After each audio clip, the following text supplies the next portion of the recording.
good evening, everyone.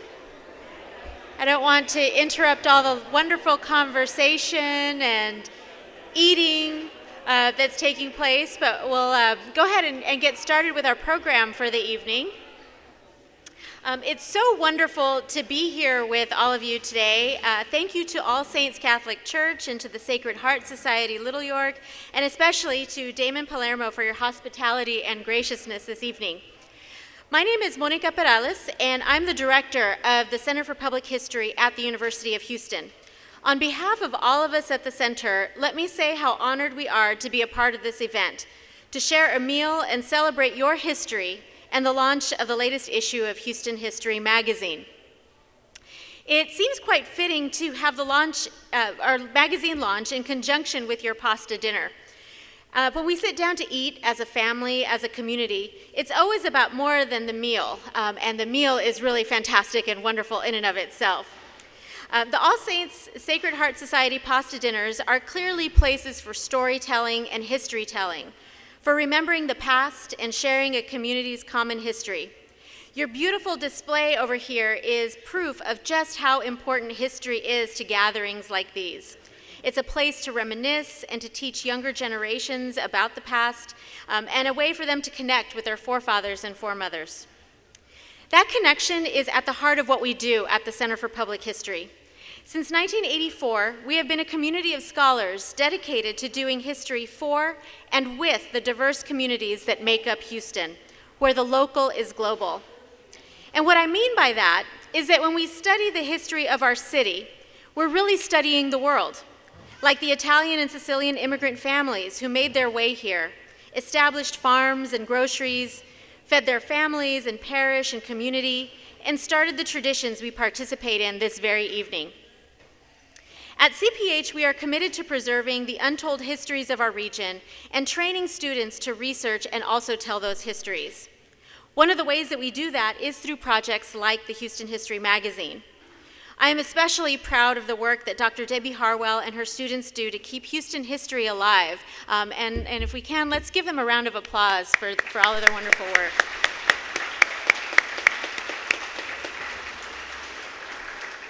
I hope that you enjoy the program that we have for you this evening. And along with our delicious meal, I hope that it whets your appetite for even more Houston history. To accomplish our mission, we rely very much on the generous support of donors who are equally committed to helping our students succeed. If you like what you see here today, there are a few ways that you can help us in our mission to keep Houston history alive. You can subscribe to the magazine, and we have our friendly volunteers. I think some of you may have already subscribed to the magazine and bought issues of the magazine, but we've got our friendly volunteers over here who can help you to subscribe and buy issues. And you can also donate to the center to support the magazine to ensure that we can keep publishing this great magazine and teaching our students the importance of Houston's history. We have some donation cards at the table that you can take with you. And for those of you who are tech savvy and who have your phones with you all the time like I do, you can also conveniently text CPH to 71777, and we will send you a link that you can click on and you can make a safe, secure online donation.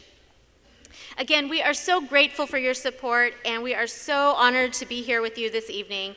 Thank you for welcoming us into your home tonight, and for sharing your stories with us, and for letting us be a part of keeping your Houston history alive. Thank you.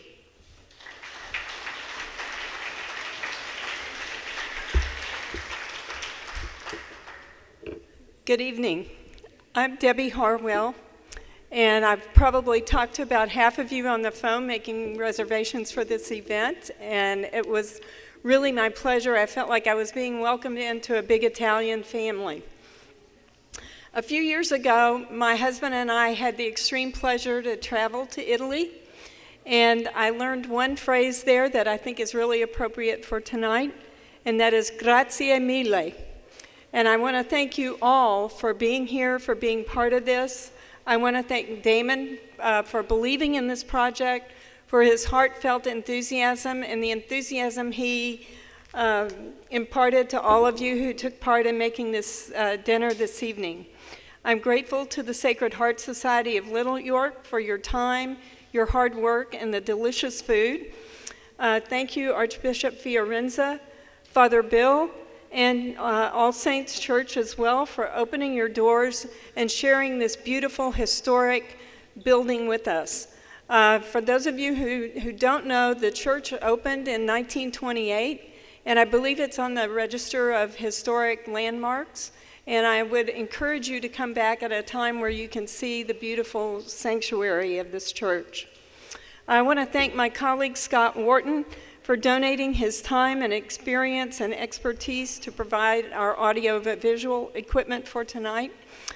I want to thank the CPH Lecture Series for their sponsorship of magazine launch events, and our staff members, Wes Jackson and Jennifer Sutherland, who's gone to the back there.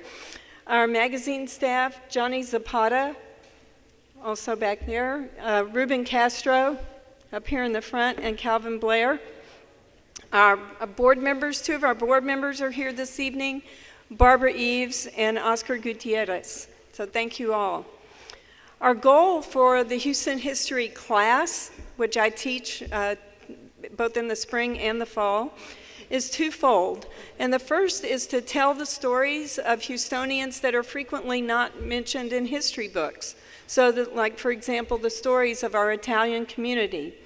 And our second goal is to train our students to be better writers and better thinkers, and to give them the skills that they can use in their future endeavors.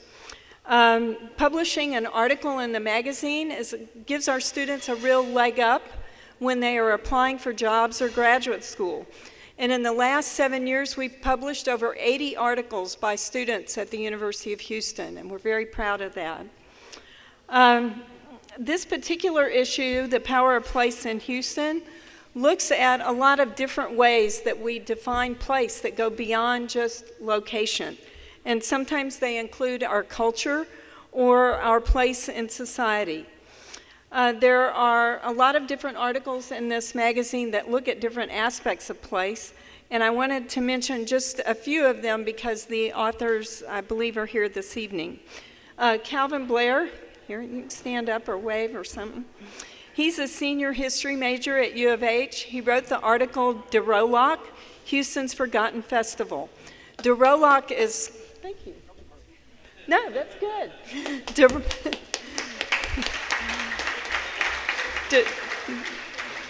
De Rolock is colored, spelled backwards. It's a festival that was started in 1909 by the African American community because they had been excluded from the all-white Notsuo Carnival, which is Houston spelled backwards, celebrating our cotton marketplace. Dr. Pamela Quiroz, is she, Dr. Quiroz? I believe she's coming this evening. She is the director of the Center for Mexican American Studies at U of H. She's not my student. She is also the director of the Inter-University Program for Latino Research, which hosted the Latino Art Now conference, which was here in Houston and has been displaying artwork all across the city for the last 4 months. You've probably seen some of their billboards, which promote Latino art as integral to American art. Also, Regina Elizabeth Vitolo, she's here this evening.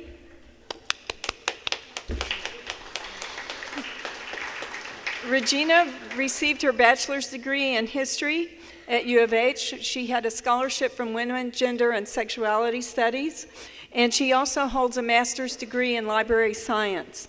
She wrote her article, Marching On, The Rise of Houston Women Equals the Rise of the Nation, on the status of Houston women today in comparison to 40 years ago when we hosted the 1977 National Women's Year Conference.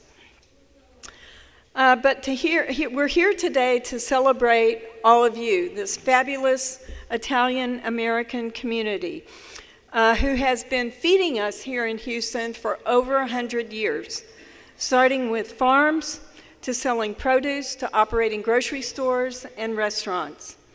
The article, Italians Plant Roots in Houston, was written by Sabine Meyer Hill, who's here at the end.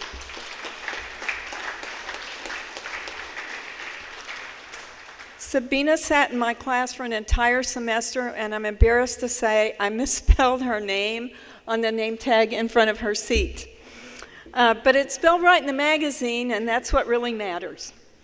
Sabine is a senior in the Honors College, majoring in Spanish and minoring in Food and Society in the History Department in the College of Liberal Arts and Social Sciences. She likes to garden and cook and learn about other cultures and their foods. She works at a farmer's market and plans to have a career in food access when she graduates. I have to tell you, this is one of the very few times, in fact, I think it might be the only time, that we have ever taken an article immediately from the classroom, and actually before the article was even finished, and committed to putting it into the magazine, because the quality of her work was that good. She did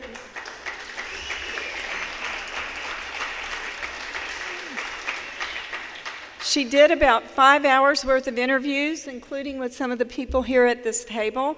And I was just totally enthralled by the interviews. And all I could think of is, we have to share this. And so that's why we're here with you tonight. So without further ado, I would like to invite Sabine Meyer Hill to the podium.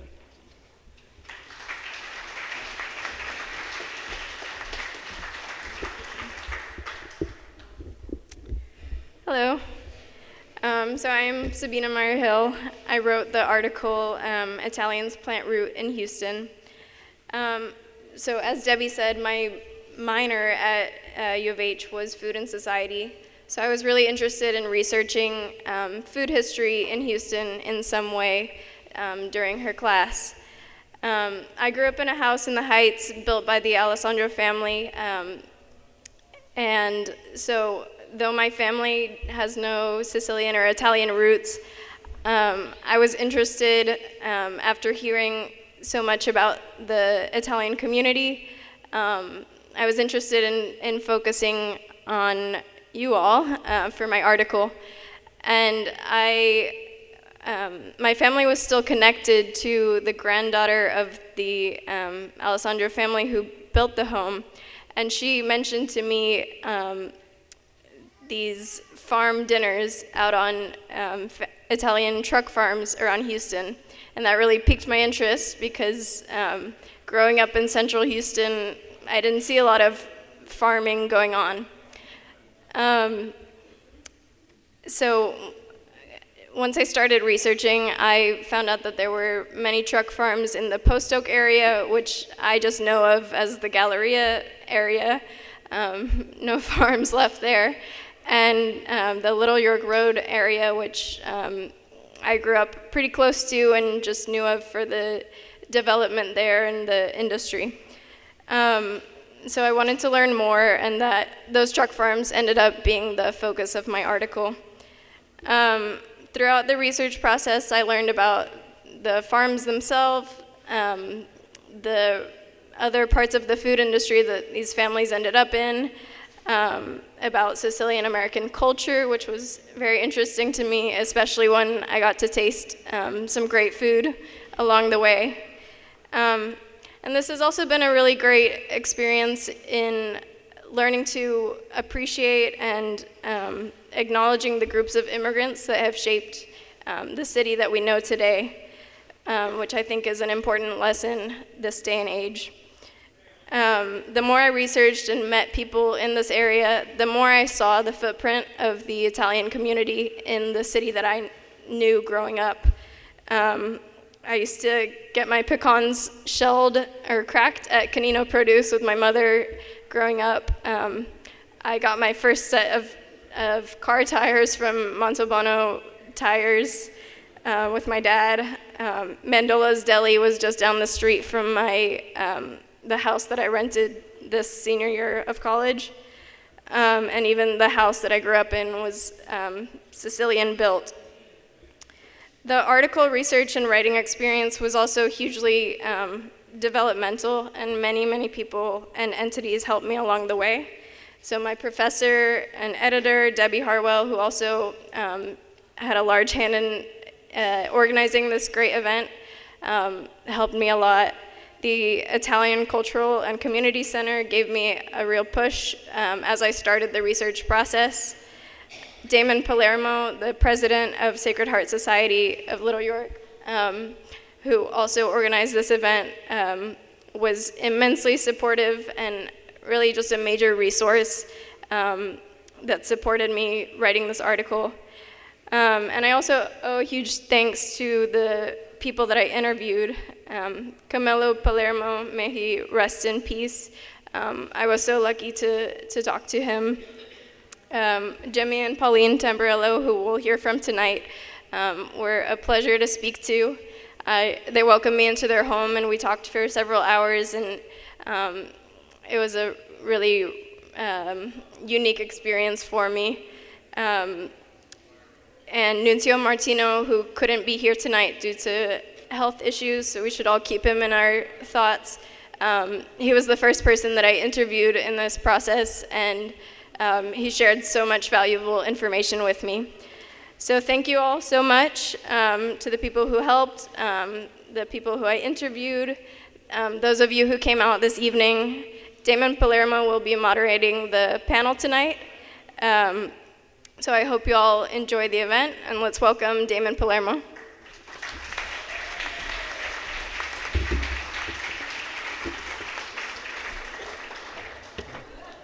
That's it. Okay, I'm not used to being introduced so eloquently there, Sabine. Thank you very much. It's an honor to be here with all of you. Sacred Heart Society of Little York turned 96 years old this year in March. So, and it's an honor to serve as their president and one of the board members. We owe a great deal of gratitude to the young men who served our meal. Many of our members are here with us this evening, and we certainly appreciate their support that they've given us.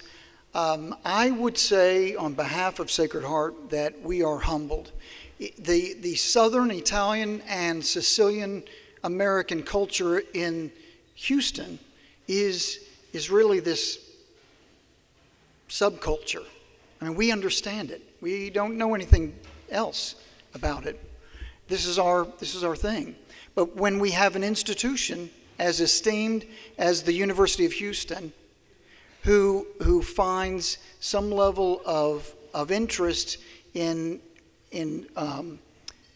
our experience, our family, our stories, it's humbling to us. So I would like to say thank you very much to the Houston History Magazine, Sabine Meyer Hill, who I had actually prayed for prior to, at least 6 months prior to her contacting me. We had always hoped to try and find someone that could help encapsulate the rich history of Sacred Heart Society, and then our prayers were answered in that sense. Thank you, Sabine. Okay. So this is a panel discussion, and it's on the topic of really food and the intertwined nature of culture and service, really, when it's all said and done. I would be remiss if I didn't start off with a story. So I have a story for you, and this one's near and dear to my heart, and I do think it's applicable. In 1897, in August, a 41-year-old man packed up his family and left Corleone, Sicily. And he disembarked from the port of Genoa to come to America and immigrate. Now, that gentleman was Carmelo di Palermo, who is my great-grandfather, and there are at least 30 descendants in this room that I can see when I look around. It's difficult for me to imagine what it takes to pick yourself up and your family and move them across the globe with the uncertainty. But what I think is most germane about that story, and the reason that it's important this evening, is he was a farmer in Sicily, as most of the population were. They were agrarian there. But unlike the land of milk and honey in America, in Sicily, I mean, it was paper thin. Your existence was paper thin. So food was elevated to a level of sanctity. It was a gift from God. If you've ever experienced a Tavola di San Giuseppe, a St. Joseph altar, we had ours here in March. It's a testament to that cultural importance that we feel and how that's interconnected with religion. On his on the passage, he booked passage on the famine ship Fulda, Fulda. It was a former Irish liner that used to bring Irish immigrants to the United States. 1897, he booked passage, and the destination wasn't New York, and it wasn't Chicago, and it wasn't even New Orleans, which most people might think. On his paperwork, it said Bryan, Texas. And what was incredible about it is he spelled it correctly, Bryan. Now, as many of the, and I broaden this out because tonight all of you are Southern Italian or Sicilian, so you're welcome into the group here. But as many of you that would know, High Bank, Hearn, Bryan, Texas, that part of central Texas was a hotbed of immigration for Sicilians. So his brother, Leoluca, namesake for my youngest son, and Carmelo himself, namesake for my oldest son, here sitting there, had caught word that that was the place to go. That's where he needed to move his family because of the rich Brazos bottomland there and the fertile soil. So food was the tethering line that brought him to America and thinking that this must be a better life and existence for him. I'm humbled by that story. I think it's amazing. I wouldn't be here, and I could say that probably 30 of the people in this room wouldn't be here had he not made that choice. What I'd like to do with the panel is take it chronologically. And in doing so, when you think about my great-grandfather's journey over, we start at the turn of the last century there, and you have different perspectives made up of from the panel speakers here. And in a brief introduction, immediately to my right is Mike Atkinson. Now, I affectionately refer to him as Monachino there because of his mother's maiden name, Buon Italiano pure. My cousin, and who also would evaporate into thin air had my great-grandfather not existed, A.J. Camarada here, will bring up he'll share with you the stories that help punctuate his grandfather and the way that his grandfather provided for his family. Mike has a special position on the panel. He is, the way I view him, as, and no insult intended here, a living legend. I mean, he is living history right here. Fourth generation farmer to this day, and very germane to this entire discussion. To AJ's right is Jimmy Tamborello. Jimmy has a special place in my heart because although his grocery store was in the 5th Ward, my father's grocery store was in the 4th Ward. So there were so many stories that he shared with us that were immediately recognizable. That we heard these before. It was just my father was also similarly challenged with his hairline. So it didn't matter. Jimmy and my father, it was the exact same story, just different wards of town here. To his right, is his wife there, Pauline Ditta. That's important. Pauline Ditta Tamborello.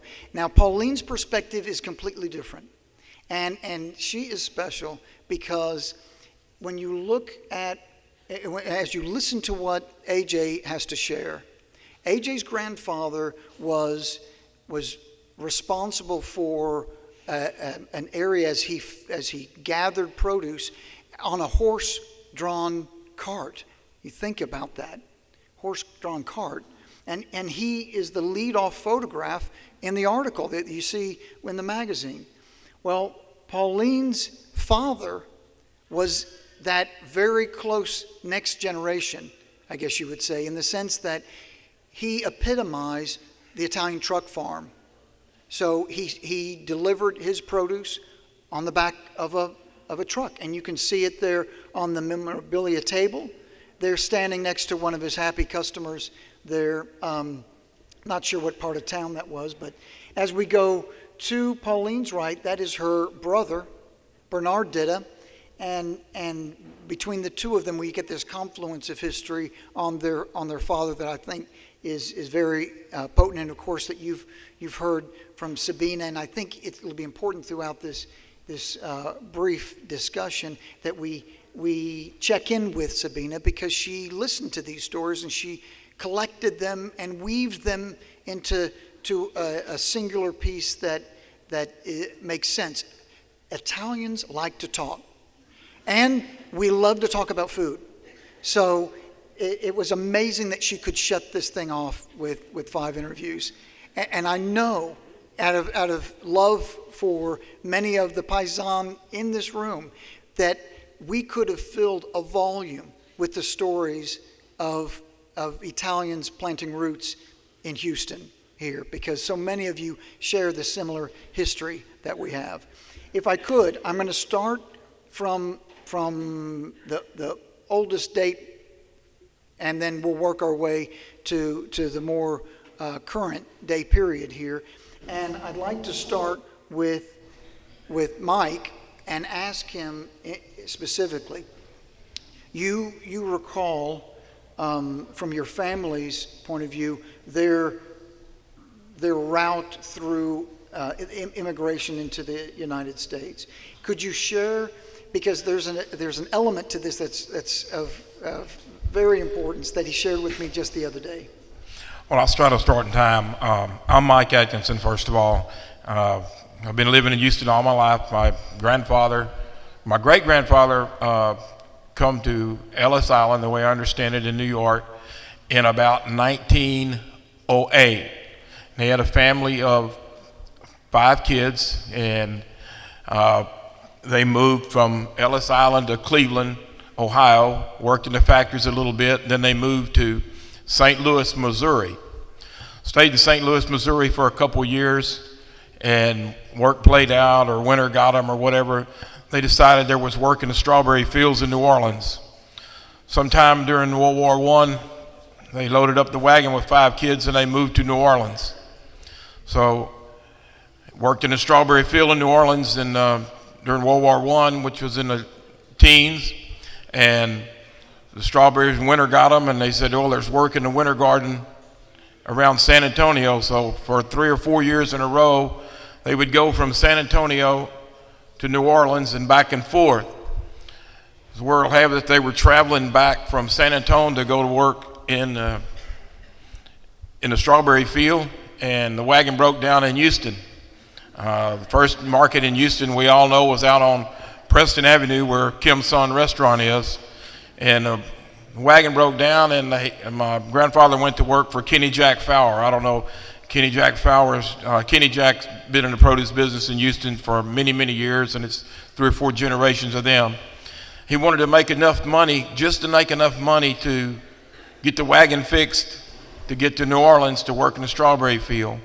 Well, Kenny Jack liked the way that my great-grandfather worked, and my grandfather was, he was born in 1908, so it would have put him, about 10 or 12 years old, and they went to work there also at the first produce market in Houston.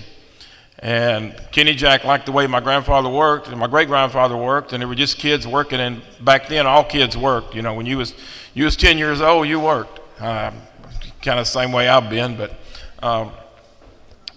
they moved on and they made enough money to fix the wagon, but Kenny Jack said, I got a better deal for you. So they had a house for rent and said, we'll stay in Houston. They had a house for rent on Airline, and just a little bit north of Little York. Any of y'all know where Dancetown, USA is? That's where the old Monte Kino estate was, right there. The garage across the street was my grandfather's brother. Actually, we're downtown USA. One of my grandfather's sisters owned that land and sold it to Florence Stolarski to build downtown USA. So they commuted back and forth working and had some land right there around Lilliart. And they moved on going back and working at the market downtown back and forth. And my grandfather and his dad started to farm a little bit as a backyard garden. And it blew up on them, and they started farming pretty heavily through the 20s. The best they could do was the way they farmed back in the 20s, the way I get it. I couldn't farm that away this day and time. I've caught up with technology a little bit, but they lived there, and then he got married. My grandfather got married in 1927, I think it is, and he married a Canino. As a Canino market knows, everybody knows the Canino market. My grandmother was the third kid in the family. They had 6 kids. Joe Canino, who had Canino Market, was the youngest. And what happened there, they had 5 kids, and they were all come from Sicily. And the mother passed away giving birth to the 5th kid. So the daddy raised the 5 kids, and my grandmother was one of the oldest at 6, 7 years old, helped raise the kids. They raised them all up, and the daddy decided that he wanted to get him a new wife, and he was going to go back to Sicily to find him a new woman. Well, he gets on the boat, and navigation back then was a little bit more advanced than it is now. So when they went through the Strait of Gibraltar, or thought they were going through the Strait of Gibraltar to go back to Sicily, they made the wrong turn in rough seas or whatever, and they went through the English Channel, and they ended up in Denmark. If anybody knows Joe Canino from the airline market, he is half Italian and he is half Danish. That is a fact. That is a family fact. He is half Italian and he is half Danish. So Mike, let me ask you, and what I think you're touching on is really the origin of the airline produce, how it got defined there. When you look at the Caninos and Martino and Triola, these are the families that really established that area as an agricultural hub. The reason, I don't know if the reason that I've always been told, the reason that market on airline is there. The old market used to be downtown, and the second market used to be out on the terminal on Produce Row off of OST. And all the farmers were all around Lilliart, all around the Galleria area out that way, and it was too far for them to go off of OST. So a group of farmers got together and bought the place on, a group of farmers got together and bought the place on airline and started the airline farmers market. It was a co-op until it was sold about 3 years ago. It's always been a co-op that has been owned by the farmers and by the stockholders. It has always been that way. It sold about 3 years ago. They're supposed to come in and tear it down and revamp it and modernize it and all. I don't know if that'll ever happen, but that's what's on the plans. So when you look at how these hubs are created, I think it's important to note. I'd like to turn the next question to Pauline. Yes, ma'am. You and Bernard together. You can decide who responds to this.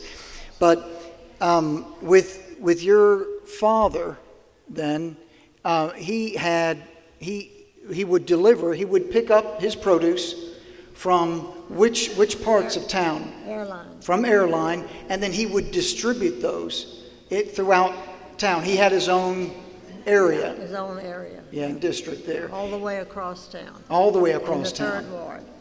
In the third ward. In the third ward. So that was quite a bit of a haul, but yes. That was the sense of how you distributed food into, and today we read about food deserts and how much they require our attention and our efforts to try and solve in the turn of the century and again the 20s and 30s.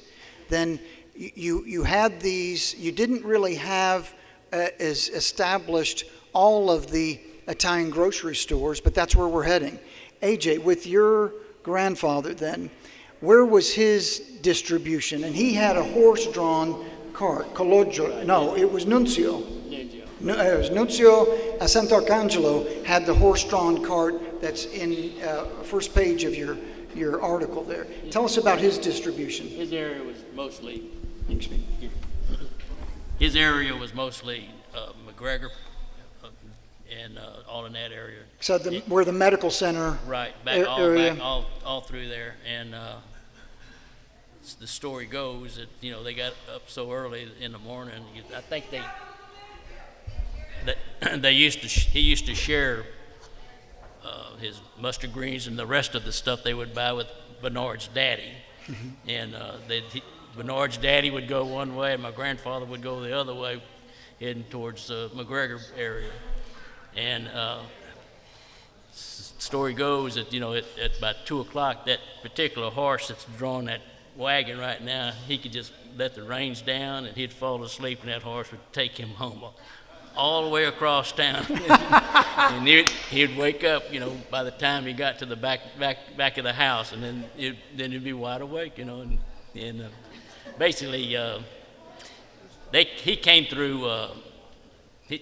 He's a Neapolitan Italian. He's not a Sicilian, but That's okay. Southern Italians are okay. We like them. Y'all gonna forgive me? That's okay. Well, actually, my other grandpa's Sicilian, but anyway, they came through Boston, and my mother and my aunt were born in Worcester, Massachusetts, around 1919, 1905, somewhere around there, and then he filtered on down and came into Houston and got his little horse and buggy, and that's what he did the rest of his life. I think something that AJ said and that Pauline touched on is important, and I'd like to direct the next question to Jimmy because of something that Sabina and I had both heard from my father, and of course my kids and my cousins have all heard for years and years from my father. He worked in the grocery store right after World War II for 15 years. And he would liken his experience to a prison sentence. Okay? He just said that was tough. It was tough. You got up real early. So when AJ touched on his grandfather getting to a certain point in the day, 2 p.m., he put it on autopilot with the horse to take him home. It's no surprise because these gentlemen were getting up at 3 o'clock in the morning, or 4, because I think the old photograph that is up there of downtown shows the downtown market just to the left there, and it opened at 4 a.m. So my father would often tell my brother and I, you had to be there early. You couldn't wait because the best choice of meat, the best choice of produce arrived, and you had to be there to make sure that you had the best to offer your patrons. So Jimmy, now you had your store for how long? You started it after the war? I had my store for 37 years. I had the store for 37 years, and I worked there with my dad. And back in the 1900s, I got held up about 3 times, and I decided to get out. So anyhow, I rented my store out, and I never worked for nobody else in my life but myself, with my father. So my neighbor said there's somebody need somebody at Palais Royal, which is the clothiers, and they need somebody to drive the van. So I went over there, and I was 58 years old then, and I went there, and they hired me, and I worked in the mailroom. And Palais Royal and Belzer in Houston, they go under the label name of Stage. They have 800 stores. And I had to do the mail every day. So I had quite a bit of mail to do. But I did it. Jimmy, when did you retire? When did you retire? I sold it. When did you retire from Palermo? Well, after You want to know about the after I store left first, huh? after I left the store, my neighbor had worked for Palais Royal, so she said they need somebody over there to work, to drive the van. So I was 58 years old then, and I went. They hired me, and I worked in the mailroom and drove the van for them for 30 years. So, And Jimmy, I retired after 30 years, and I was 88 years old. 88 years old, huh? And there was a rumor going around that they were going to move to the Galleria, and I didn't want to go to the Galleria because I knew the traffic was bad, and so but they didn't want me to leave. But I told them I didn't want to go no more. I think So there's I retired at 88, and I'm 94 now, and still in good health. and he's still kicking. Let me tell you, for 65 years, Sacred Heart Society fed Houston, and if you recall, many of you that may have been there the last few years, Jimmy would be there to greet and to also give you your tray and give you your ticket here. So we're fortunate to have him. There's a group of 90-year-olds. I see Michael Bua back there. We lost this year our own Jake Ragusa, who was 99 years of age. So, yeah. And so Sacred Heart Society really brackets on both ends. We had Jake Ragusa, rest in peace, at 99, and we have my son who came in, Leoluca, who's 18 years of age there, and everything in between. So we'll have applications for you guys before you leave here. Now, yeah, so... in my store, I sold rabbits, possums, and coons in the wintertime. Now tell us the secret, though. Where you I had to go to Madisonville every Sunday in December and pick the hides up. The hunters would bring them to this farmer, and the farmer would skin the rabbits, coons, and possums, and I'd buy the meat from them. Okay, look, I told him he had to tell that story tonight. So anyhow, because you can't make that up. In Madisonville. On the coons, they were so big, they had to leave a foot on them because you wouldn't think they were a dog.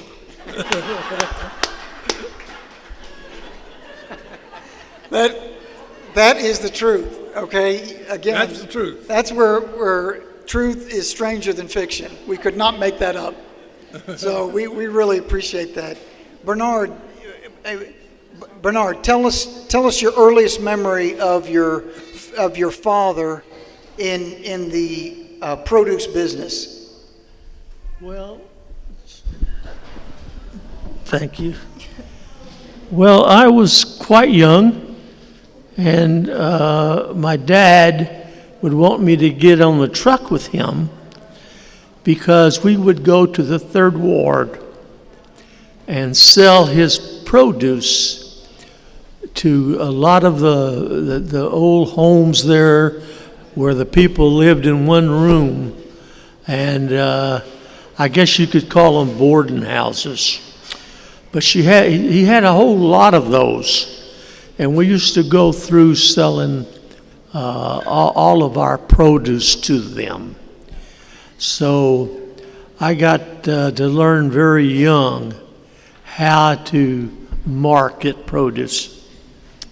You know, I thank you, Bernard, very much. And, you know, it's interesting because you cannot take what I have determined, both from my own experience and from talking with the panelists and many of the members, you never extricate the grocer out of the man, ever.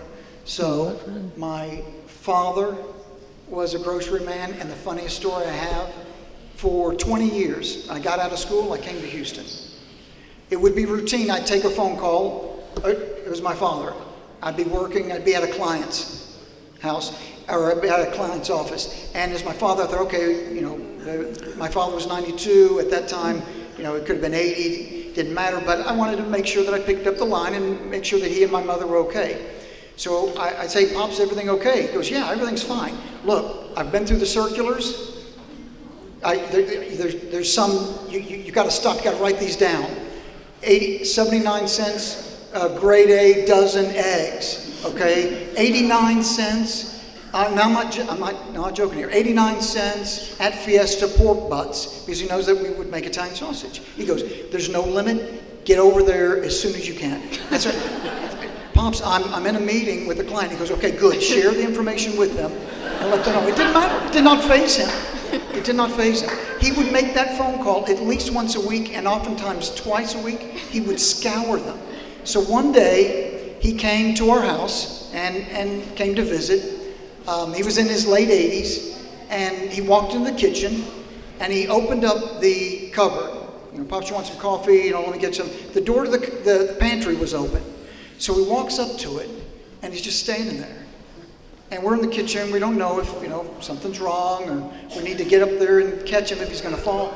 No, he was just shocked at the condition of our pantry there. He said, look at this. You got canned goods here, and you've got canned fruit and pasta, and he goes, I'm getting dizzy just looking at this stuff. He spent the next 2 hours straightening out our pantry.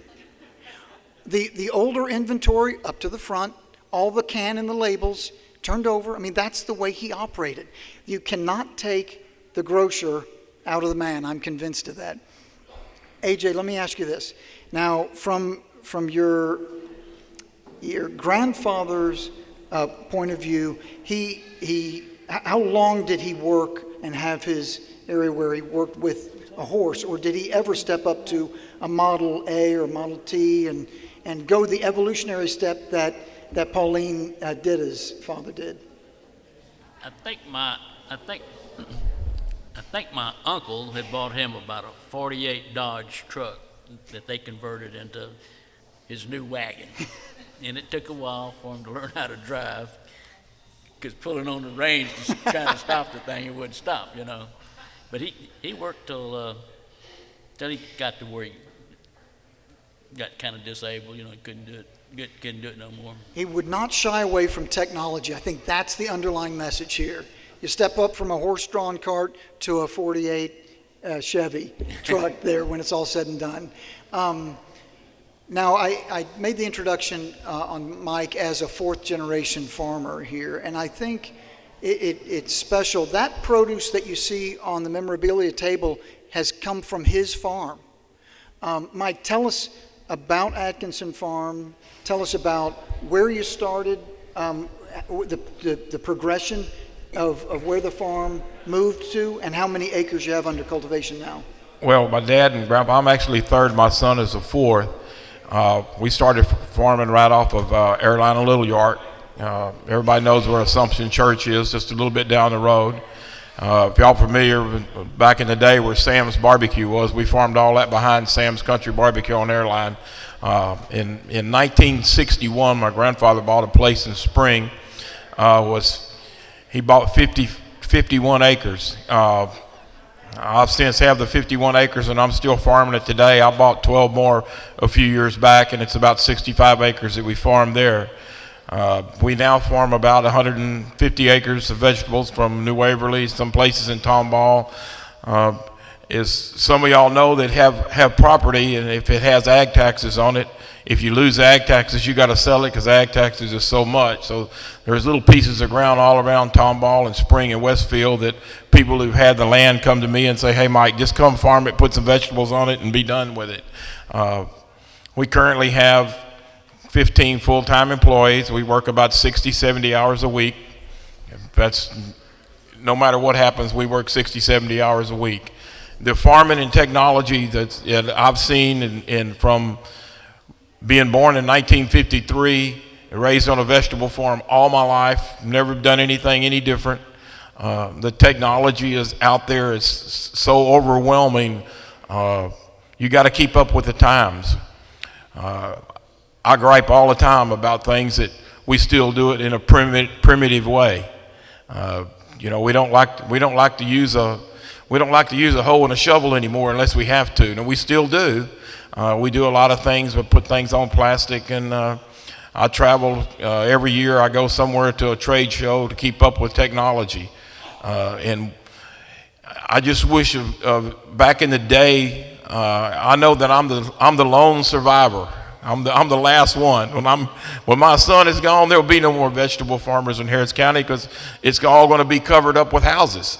And these people have had land, they've inherited land, the kids got the land, they sold the land, and it's gone, and they put houses on it. Currently, where we're at in Spring, I can look out my bedroom window, and there's 3-story apartments. There's 408 apartment units right next to me. They're as close as they can get to me now. We're surrounded by 3 neighborhoods and an apartment complex. They're as close as they can get now because I own the rest of the land, and I don't plan on selling it. I've always been a vegetable farmer, and keeping up with the technology and things is really, really difficult. We do about a 3 or 4 acre U-pick strawberry thing. I'm trying to learn how to grow blackberries now. Some of the things that we change, we go to these little specialty markets and that sit up on the side of the road where you pitch up a tent. We go to the one in Memorial Village. I think where she's at, she works over there. We go to Urban Harvest, which is on Buffalo Speedway and It's on Buffalo Speedway in Westheimer. We also we've changed over the mod. Back in the 60s, 70s, 80s, before Weingarten's closed, we sold everything directly to Weingarten's for 25, 30 years. After Weingarten's closed, we kind of sold some to Caninos and sold here and sold there. 1991, I started. My dad and grandpa, both my grandpa passed away, and my dad started. He said he's had enough. He quit. So in 91, I started farming on my own. And from 91, and my son joined me in about 2004. But it's been a battle uphill, and you have to check the technology and things that happens this day and time is so much. We currently sell 23 different restaurants up and down Midtown and all, kind of pricey restaurants. We're kind of proud of our product. We put up the best product we can, and hopefully we get paid for it. We're surely not getting filthy rich, but we're making a good living, and we do the best thing that we can. I enjoy farming. I enjoy seeing things grow. I hate failure. Failure comes with weather, and we don't know what farming is going to take care of in this country with the weather. We've battled weather for years and years and years. We don't know what the labor situation, the water situation. Water situation could get very, very critical because we use well water, and we use well water extensively, and we don't have to pay. Each well we get now, we get 3 million gallons of water allotted a year. If we have a dry year, we'll take that 3 million gallons of water out of the ground real fast, and then we have to pay the regular residential rate for water, and we can't afford it. If we have to pay for the water as a residential rate, we would have to quit farming because we use such big volumes of water. Labor is another issue. You just can't find people to work the way we work. And for anybody that's ever been on a farm or have a garden, we religiously spend 60 to 70 hours a week in the field doing something. I probably wouldn't have come today if I didn't have cataract surgery yesterday, and because now I can't see too good, so I have to get my eyes fixed. But they're probably off by now where we work. But I guarantee you, we got 4 wells, and every one of them is running now. And 3 weeks ago, we had 16 inches of rain, and the rain whipped on us pretty hard.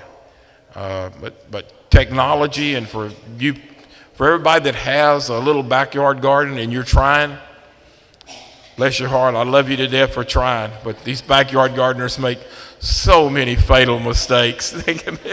They just make a lot of fatal mistakes in their garden that we don't make in the commercial end of it. You really can't afford to make those mistakes because it's paper thin for you. And I think what Mike has touched on for us all is, as a living bit of history, the problems that he faces today are the problems that were faced 20, 50, 75, 100 years ago. So it hasn't changed that much in terms of being able to farm at that level. And there is a difference. In talking with Sabine, we had some offline conversations about farm to table. Well, that's the new thing today, farm to table. Well, the restaurants should pay a premium because the food is different when it's cooked meaningfully, organically, and locally. Because what Mike is doing is he is farming for flavor. He is not farming for transportation across the United States. And there's a difference with that. I can attest to it because, admittedly, before we opened the doors for everyone, when Mike first came in, I tried several of those strawberries, and it was everything I could do not to run them out to my car and not share them with you guys. But those strawberries are good. They are the best right there. And I think the difference is the attention that is spent, the treatment, the approach organically to them. Sabine, let me ask you, in your review, I mean, we were able to open up this chapter for you and say, here's what was important to them as an impetus to immigrate to the United States. They were farmers there. They wanted to be farmers here. That's the only thing that they knew. As they moved closer into the city, and they took different levels in the overall supply chain. Some of them, like Pauline and AJ's ancestors, father and grandfather, were in the distribution side of things. Where Jimmy and my father and the listees, they were on the retailing side. Now, Sabine had touched on Nuncio Martino, could not be here with us this evening. He called yesterday and said that he had been admitted into the hospital. I know many of you know him, so please keep him in your thoughts and prayers. Nuncio represents that aspect of the distribution node with his family. And he had several generations. I think both of his sons, Mike, are still in the food business, but for larger companies these days. But he shared the stories about how early and they had to get to the market. What is one of the most potent takeaways that you have after talking to the contributors here on the appreciation of how food, what it means culturally, but also what it means to be able to have it local versus transported? I think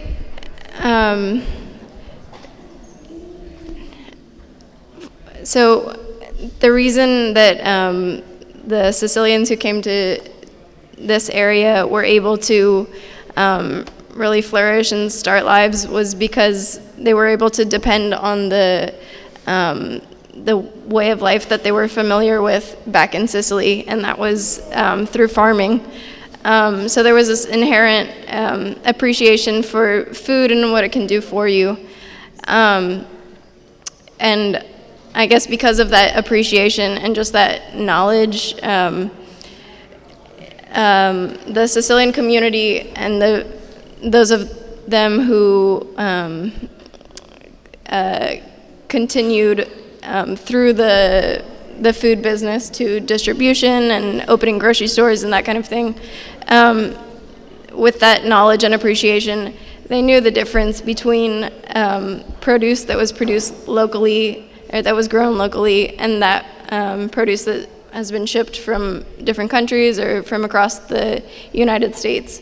So even as people that started in farming moved through the different areas of the food business, even after they adjusted to the times and had to depend on produce from further away, I think they've still maintained the appreciation for where food comes from. And you can see that in these cultural events that I've been lucky to be part of. Even if the produce comes from Mexico or California, everybody says a blessing. There's altars, the San Giuseppe altars every year. So I guess you see the Sicilian community adjusting to what the food industry needs and what consumers need, but they've maintained this appreciation, which I think is important. And it's really come full circle, I think, in the sense that a lot of people these days have an appreciation for an authentic experience. They want the food to be locally grown.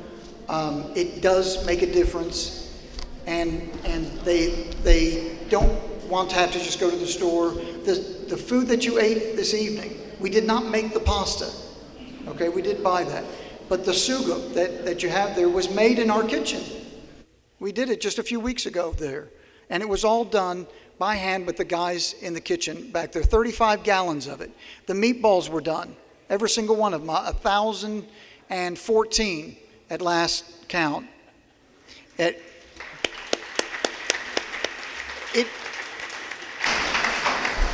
does matter, we think, when it's fresh. Now you see, our lovely Santo Fontana from Giubilina, Sicilia, is handing out cannolis for dessert. So as you enjoy your dessert, please notice on your table that there's a note card.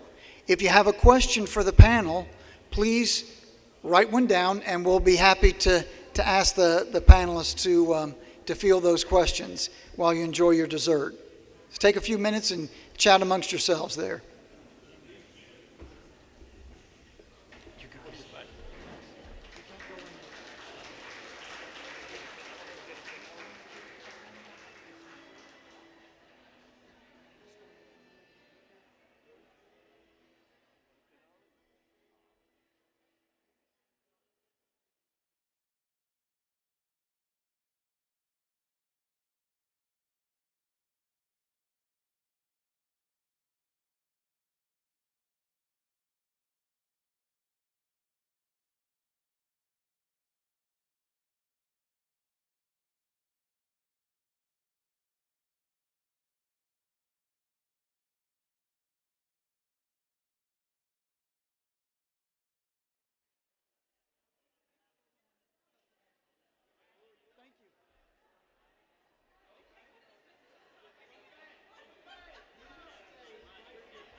Okay, any more questions here?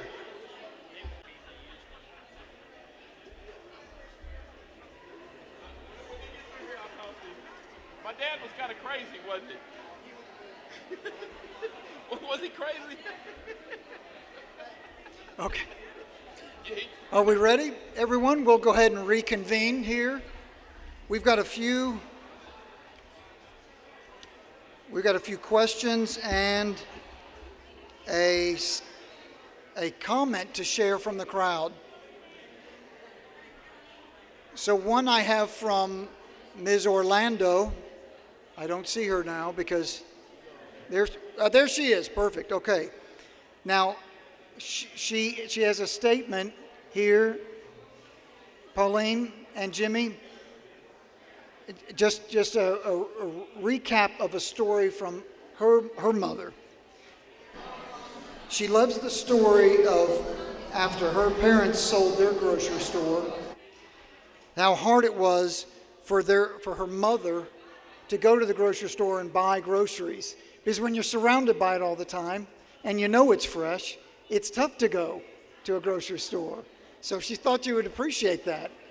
Is that not true? I mean, if your father was peddling in groceries, it's difficult to go to a Sam's or a Costco today and think that that's the same as produce. Where you should go is Atkinson Farms, right here. Right here, okay? Look no further. Yes. Out, Sam's, Kroger. I don't know who Kroger is. Hannah Kate? I don't know. What is that? All right, I have another question here. Did any of the panelists' family members become restaurant owners? Are there any restaurant owners in there? Now it's an interesting question because that seems to be a natural progression. You've got the produce, the grocers themselves, the retailers, the wholesalers, and then at the tail end would be a restaurant. Now there are plenty of Italian restaurants here, and there she is.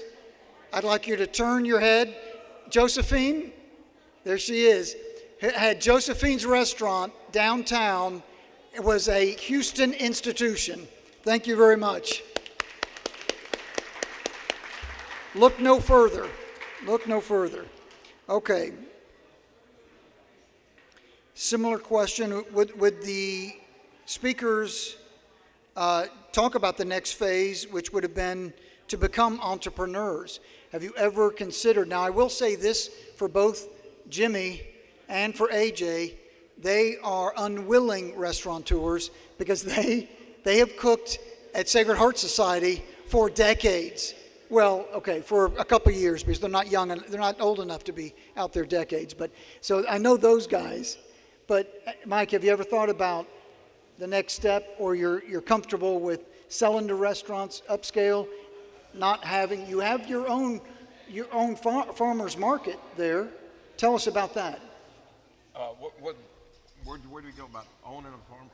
Or your farmers market, where you actually do retailing, instead of, I mean, you have your main distribution to the restaurants in town and markets, but if the patrons were to visit your farm, you have your own building and your own farmers market. Yeah, we have our own farmers market there. There's a couple of people in here that have been to my little market. They're right in the middle of the farm. We're at 3217 Spring Cypress Road. You just drive right through the middle of the farm and you'll find a little red trim building and you're there. That's perfect. We sell directly to the public every day from 10 to 6 and on Sundays from 10 to 2. And the reason we don't open till 10 o'clock was most of the time we try to gather up everything and put it in there in the morning. We tried opening at 8 o'clock. We had too many people coming in there, too many advisors coming in there would get in the way, so we opened at 10 so we can just get the advisors out of the way and we can go to work. Please support your local farmer, singular, and that's going to be Mike. Oh, hey, tell us the address. Tell us where to find you. Address is 3217 Spring Cypress Road. If you're familiar with Spring Cypress, it runs from Spring to Cypress. We're about a mile and a half west of 45. So if you go to Old Town Spring, you go to right, make a left, go down to the road wise and take the Y to the left, and I'll be down there about a mile on the left. Our last question that we have from the floor here deals with the 5th Ward, Jimmy. And you have to understand that not only did my cousins, but also my brother and I had to collect rent every Saturday. And it was in the Ship Channel near Fidelity. It was in the 3rd Ward. It was in the 4th Ward, the 5th, and the 6th Ward. This question is germane. I actually know this answer here, but I will read it to you and we'll ask Jimmy to enlighten you. Why was the 5th Ward known as the Bloody Fifth, also known as Pearl Harbor? Jimmy? Pearl Harbor and Bloody Fifth. Oh, With a lot of guns around. There's no shortage of pistols in the 5th Ward, okay? And I'll tell you, I can attest to that after collecting rent there. Now, our father used to tell us that when you're on 59 and you see that large, just outside of downtown, the large dome area, he would point that out and say, that's bloody lions. And that was the spot for the race riots in the 1960s. So that has a rich history, unfortunate as it is, but to the old timers and to those that they bestowed some of this history. Thank you very much, Houston History Magazine. You can walk away with a better appreciation for the different cultures and the different wards. Okay, now I know all of the talk and the food and camaraderie. What you're really after and what you know is part of a Sacred Heart Social is a game of chance here, all right? Now, we don't call it gambling, all right? I don't know, I didn't hear that. But we will call it a game of chance. So if many of you have kept your tickets, what we have is priceless to give away, okay? I mean, this stuff you cannot, you can't find in your local store. We tore a page from Mike's book. We grew these locally, and they are the Kagutsa squash on the counter over there. I have more back here. This is the prize, people. Every one of you wants to walk away with this. And this is a small one. This one's mine, and it's dried, and it's for seed stock. So don't get any ideas. We want you to grow your own. But be forewarned that each Kagutsa, that the Kagutsa, each plant will grow 75 to 100 feet in length. Okay, and that is no joke. It will take over your backyard. So if you have a neighbor that's giving you some grief, that's the side you plant that Kagutsa on. It'll go up the fence, up the phone line, the telephone pole, pine trees. It doesn't matter. It'll go inside. An intake valve on an engine. Okay, if you have small pets, keep the pets at bay. Mike, tell us your Kagutsa story. I can tell you, you're not a true Italian if you don't have a Kagutsa like that underneath your bed so the rats won't eat it. This one's been hanging in my garage for a year now, okay? So, and what's bad is when friends and family come over and for whatever reason we need to go in the garage, they think that they've stepped into some kind of strange, horror movie. Like, what on earth are these things hanging on your rafters? But we're true to our roots here, okay? Now, speaking of roots, yeah, I got them. This is full of seeds here. Okay, now I am going to give you a choice. I'm going to go through these. Every one of you that I call this must take a Kagutsa home. There's not an option, okay? And these are ready for planting, and they're ready to take over. So, and I've oftentimes wondered if they have some type of sentient, characteristic, because they I named mine. I've got a Tony. I've got a couple of Joeys here. A Frank. But make them part of the family, and they'll take care of you. One plant will probably produce, in my experience, probably 7 or 8, or 9 or 10 Kagutsas each year. Now, Mike, tell us how many acres or how many plants of Kagutsa you have growing. Got 144 plants on a 350-foot row on a trellis. Now, let me tell you, that's dangerous. Okay, that's where I'm going to go. If there's a zombie apocalypse, I'm going there. All right? Okay, here's the first number, 026119. Oh, yes. Okay. Pick them up over there. And for those of you who happen to win a Kagutsa, we have a Kagutsa write-up here. It has description and taste, nutritional value, ethnic and cultural information. And it also includes a photograph of my beautiful daughter on there holding one of her siblings, because we name all the fruit here, okay? Come on. They take care of us. So, all right, the next one we have is 026258. Yes, okay. Go get it, my friend. Go get it.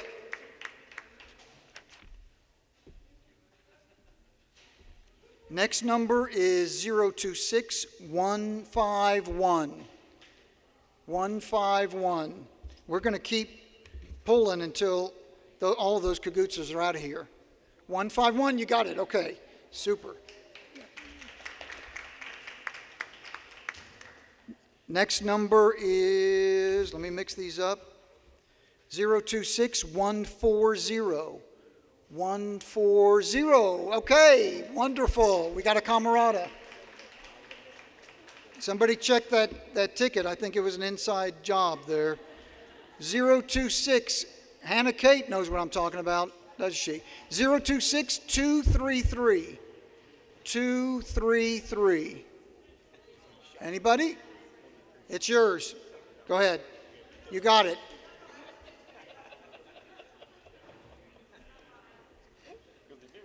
Zero 26164. 164. At this, yes, perfect. Okay, we have a Torrice right there. Good Italian. Now we need non-Italians to take these home, okay? Because we know the madness and we got to share it. All right, it's all about sharing the love. 126138. 138. Super. Okay, spread the wealth. I got 3 more back here. So we got 3 more to go, and then we have a special announcement. 126107.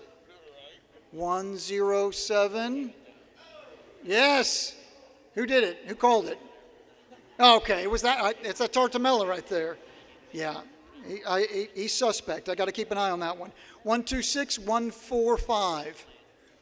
145. You got that one too? Come over. You got it. You're taking 2. Come on. Oh, you want somebody else to pull it? Okay. Yeah, it's dangerous to have 2 because then they collaborate and then you're a goner. 126261. 261. Okay, going. 126127. 127. I think the gentleman in the green shirt has got 127 right here. Take this one home. Come on. I need you to take this. It calls to you. It calls to you. And on the bottom of this, there's an old Sicilian proverb.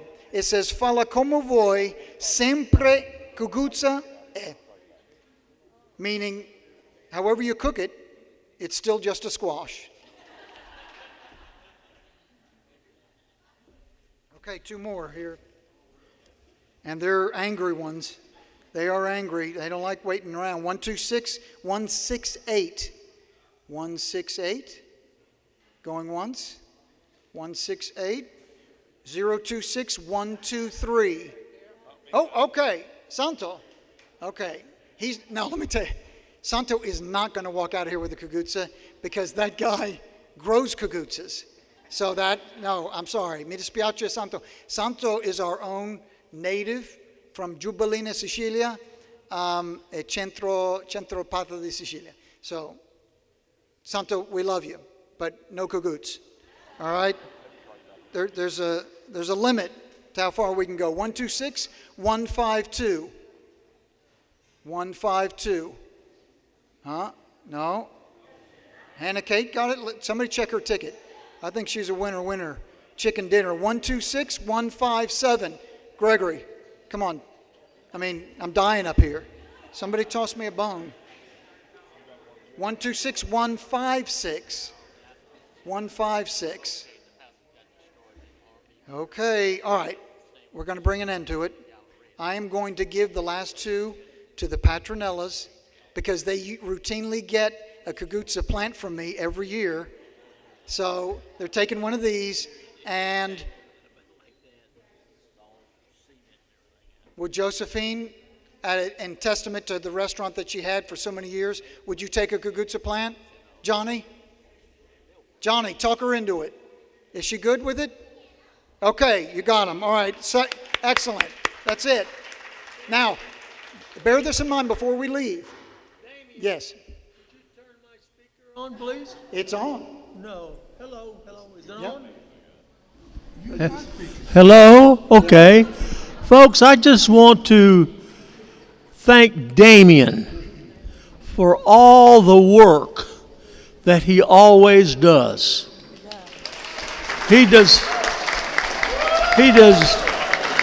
not slack off.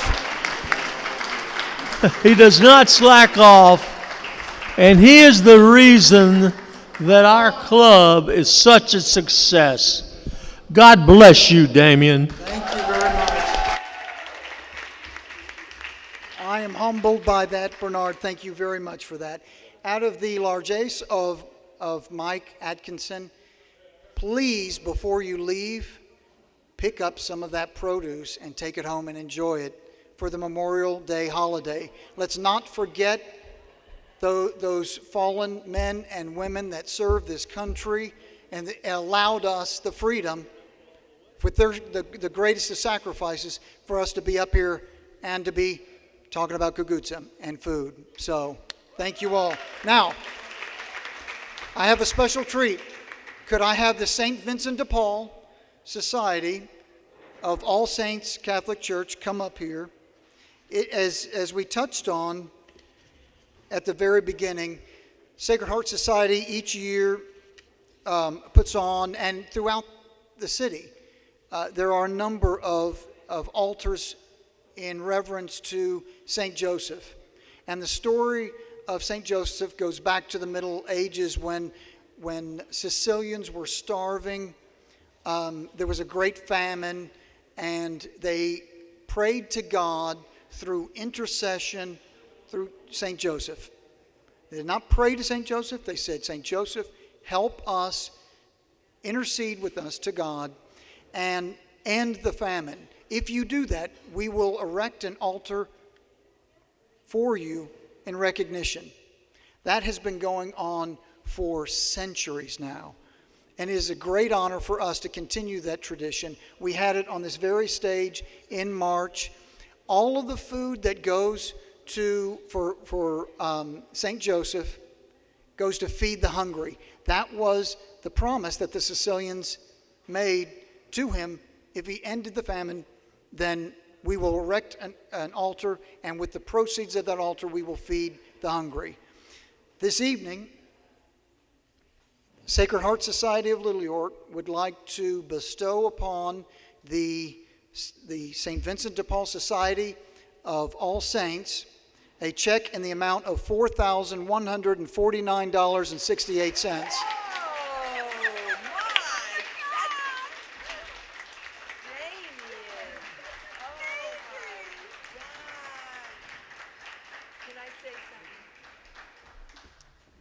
I'm Beatrice Towns. I'm the president of our food pantry here. This is Charla Masicek. She's our spiritual advisor. I'm just blown away. We had no idea. We thought like 100.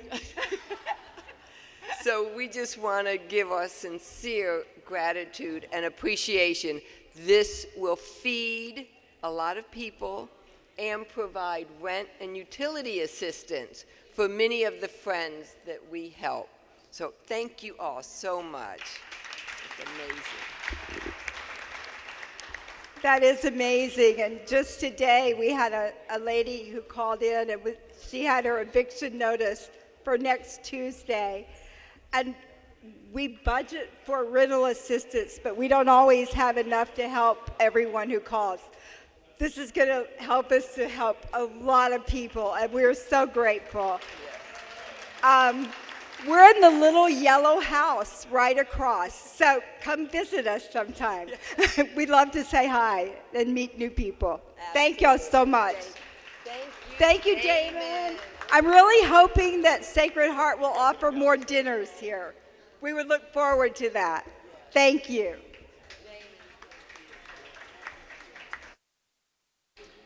I want to thank all of you again for coming here this evening and sharing this fabulous dinner and fellowship and history with us. We're very grateful to Damon, to the Sacred Heart Society of Little York, and to All Saints Church for making this possible, as well as our own Center for Public History lecture series. Please don't forget to support the magazine, buy copies, buy subscriptions, give it as a gift. It's only $15 a year. So you can't do much better than that for a gift. And also, please don't forget to donate to the magazine and to the Welcome Wilson Houston History Collaborative. We'd really appreciate it. Thank you very much. Again, grazie mille, and have a good evening.